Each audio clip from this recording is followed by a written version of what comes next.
লালমনিরহাট জেলা থেকে পাটগ্রাম থানা থেকে আসছি। দীর্ঘ 17 বছর পর কালকে দেশে আসবেন আমাদের সেই প্রাণপ্রিয় নেতা তারেক রহমান। তাকে এক নজর দেখার জন্য আমরা সেই লালমনিরহাট থেকে ছুটে এসেছি এই 300 ফিটে ঢাকা শহরে। আমরা আছি, আমাদের সাথে আমাদের দলের নেতাকর্মী আসছে, ছাত্র দলের আরও অনেকে আসছে। আমরা তাকে একটা নজর দেখার জন্য এসেছি এবং নির্বাচনে আমরা ধানের শীষকে বিপুল ভোটে জয়লাভ করতে চাই। জনাব তারেক রহমানের প্রত্যাবন দিবস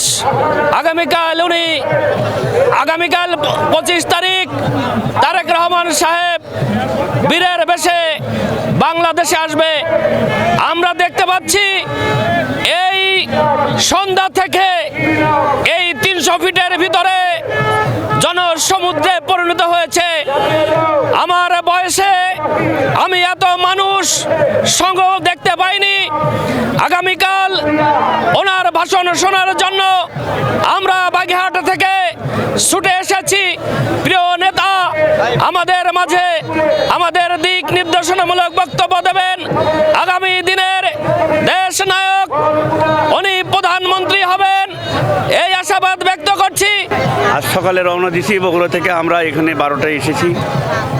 আমরা এসেছি তারুণ্যর অহংকার দেশ নায়ক তারেক রহমান আমাদের নেতা।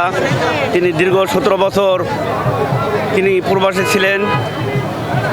তিনি এই দেশে আসার জন্য অনেকবার চেষ্টা করেছেন, কিন্তু তাকে আসতে দেওয়া হয় নাই। এই জন্য আমরা বগুড়াবাসী আগামী 25শে ডিসেম্বর এখানে আসবে, সেই কারণে আমরা বগুড়া থেকে কয়েক হাজার লোক এসেছি আমরা তাকে সংবর্ধনা দেওয়ার জন্য।